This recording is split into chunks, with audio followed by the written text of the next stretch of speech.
Hello everyone! I'm planning on doing a proper deep dive into Xal'atath and all the bits that we know so far. But while diving through the archives and gathering some of the stories, I had a couple of brain farts that popped up that I wanted to share. I sat down, I started to type out my scripts. It started off with a couple of ideas, but then the pattern started to unravel itself, and I've got 2 points that I want to come across. I've got 2 ideas in mind that I want to explain. One is that I think Xal'atath is a manipulator like the jailer. And 2, I think that she is potentially the dark side of Azeroth. I've got more to support number 1 than I have number 2. Hear me out before you click off the video. You're like, oh my god, I heard the term jailer. Hear me out. Let's talk about Xal'atath. And then at the end, you can tell me what an idiot I am, yeah? Okay, so the origin of Xal'atath, what exactly she is unknown. From the Scrolls of Lore, we learned that Xal'atath has its dark genesis in an age long before the Horde and the Alliance. An age when the legendary Old Gods and the Black Empire engulfed the world in shadow. There are many theories concerning the Blade's creation. The more outlandish claim that it is all that remains of a forgotten old god who was consumed by its kin in the early days of the Black Empire. Other theories state that Xal'atath is the claw of Y'Shaarj, ripped from the old god's monstrous form and bestowed upon its servants for use in ritual sacrifices. As unbelievable as these stories are, perhaps there is a truth to them. Xal'atath pulses with the foul essence of the old gods. It is even said that the blade can grant its owner visions of the Black Empire, but all who have looked upon such horrors have lost themselves to madness. Mighty beings, known as the Titanforged, eventually defeated the Black Empire. They shackled the old gods and their minions in prisons beneath the earth. Harmony descended on Azeroth, but it was not the last. Xal'atath made sure of that. The blade remained in the world, passing from mortal hands to mortal hands, and leaving only death and chaos in its wake. We know that the war within doesn't mean just fighting within Azeroth, but it's also a conflict within ourselves. So what would a Xal'atath be struggling with, be fighting for?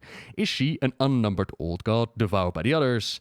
Is she the Dreadlord that infiltrated the cosmic domains of the Void and then got caught? Is she the dark side of Elune? We don't know. Everything is possible this time, and I just want to throw another idea into the mix. What if Xal'atath is the dark side of Azeroth herself, and she will be what the jailer was unable to be? Every event set in motion, every pawn put into play.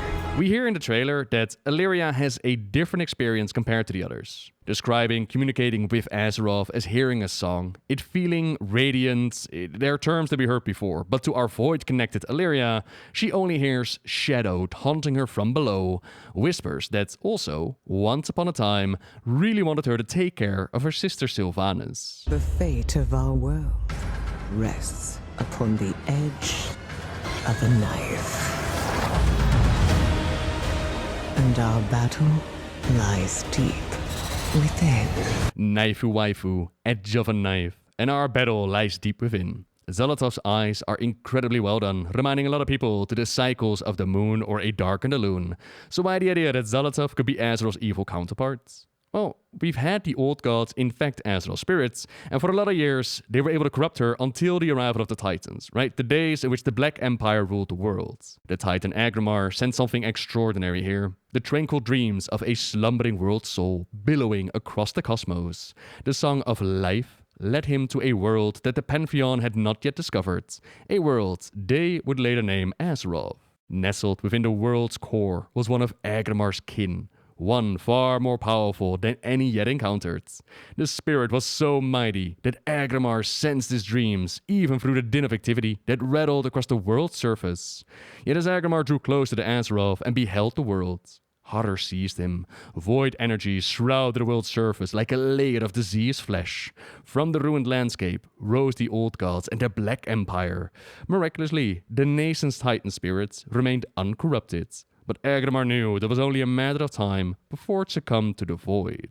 That's how the discovery has been described, and so the Titans went to work, cleansed the surface, imprisoned the old gods, and put machines into place in order to give that spirit a chance to grow, but they never directly dealt with any corruption that might have already happened. While she might not have fully succumbed to corruption, the old gods were on the planet long enough for their tendrils to burrow so deep that just ripping out the old gods was not an option, as that would do far too much damage to the soul, and they wanted to save her. Then to the how or the why. Well, my first brain fart was that Azeroth was simply able to contain and expel her own corruption like a darkened spirit that she cast out herself. But then I remembered that someone else already tore her spirit apart. The war against the Black Empire, it was a difficult one to win. And while confronting the old god Xal'atath, the most powerful and wicked of the old gods, the darkness seemed to dominate. Order was not going to cleanse this corruption today, so against the better judgment, Aman'thul reached down and ripped out Xal'atath. Small parts of the creature would fall back onto the planet. That's why its heart was underneath Pandaria, but ripping it out also caused quite a bit of devastation. A constant stream of volatile arcane energy bled from the colossal rifts, lashing out across the world.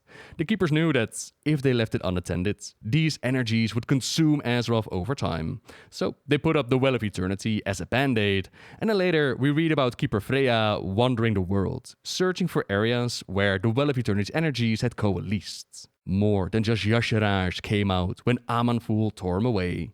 Could it be that the blade itself is indeed the toe of Xal'atath? So they rip out the old god, little pieces fall back onto the planet, including his toe, but also a corrupted side of Azeroth, a portion of her spirit, right? They then place that portion of her spirit, weakened, wounded, they place that within that toe with the aid of the old god N'Zoth. There it houses his weakened state away from the prying eyes of the Titans, with their own plan in mind for the rest of her soul. We must rebuild the final Titan. So as we now know, the story is portrayed as if Aman'thul reached down to secure victory. But what if there was more to it, to the High Father's actions? There's now a book in the new patch which describes how the High Father lost his shit when Eonar planted a tree from a loon. This went against his complete sense of order. 2 instances of him ripping out things out of the planet that go against their vision. Would someone like Aman'thul be satisfied with letting this infected Titan spirit just grow and wake up one day? Now, I'm not saying that he was like Sargeras and figured that all corruption had to be destroyed, but they did imprison the elements in their neat little elemental planes. They did imprison the old gods in their subterranean vaults. Some of you looked at the logo for the new Warcraft expansions and you saw the similarities to the prisons, to the vaults used to house the primal incarnates. Could they have decided to imprison Azeroth as well? This world is a prison. Alright, fair enough. Perhaps a corrupted portion of Azeroth's spirit has been housed within the blade and is now working on freeing herself, on reuniting with the rest of her spirits. But where does the jailer part come from, like the manipulation and whatnot? Well, remember how they retroactively had the jailer invade the story of Warcraft and then manipulate things from behind the scenes? What if I told you that Xal'atath has already done the same? That we already know about her manipulating certain events, but that has played out a far more active role after being introduced, and has been far better received than the jailer ever was. Meaning that if that connection is there, that Azeroth herself has been moving pieces around in order to facilitate her release. Jailer in the Maw, Azeroth in whatever prison she's at. So the scrolls tell us, scrolls from back in Legion, that Xal'atath passed from mortal hands to mortal hands and left only death and chaos in its wake. A portion of history undescribed. And then one example comes in, which is the troll Zando, who was manipulated into making blood offerings to Kefix, one of the 2 Kefraxi that took out Keeper Tyr. You might have done the new scenario with Keeper Tyr and Dragonflight. That was that moment at which they died. Now the creature came to life after Zando and his followers did the rituals, and then Zando or his followers were never seen again. Now how could that possibly matter for our story, something that happened so long ago? Well, the connections, they're kind of crazy. Buckle up. The Zandalari trolls would bring their tribes together and eventually defeat Kefix. Upon the remains, they built Zul'Aman. The Amani Empire would then enter a war with the early human tribes, those Arathi people that you might remember from the presentation. Through the union of human and elf, the trolls were defeated.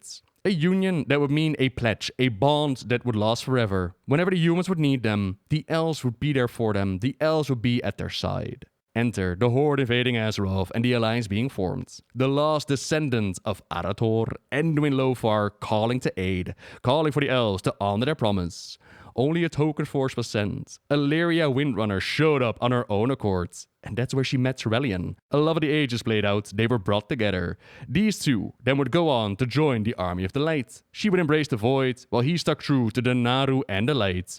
These 2, at the very least Illyria, are going to play their parts. It's all connected, man. It's all connected. That one Kefix defeat the Zul'Aman Empire all the way down to Illyria and Turellian.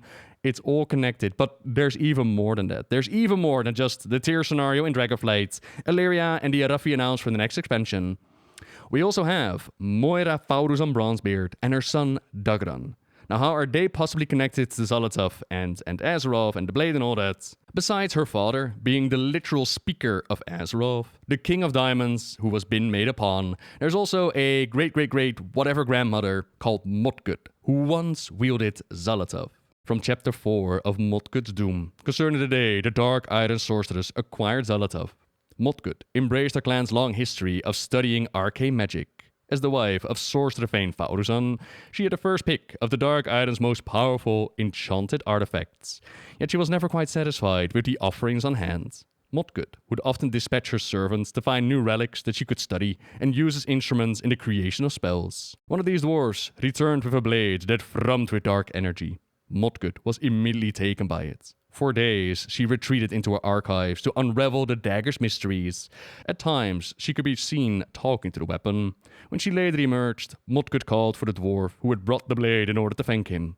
No one could find him. No one could even remember his name or his face. It was as if he had simply vanished into thin air. From Chapter 23 of Modgud's Doom, concerning the battle between the Dark Iron Clan and the Wildhammer Clan in Grim Battle. Bitter rivals these two clans were. Neither side showed the other mercy. The Wildhammer's bravery was their greatest weapon, and Modgud sought to take that from them.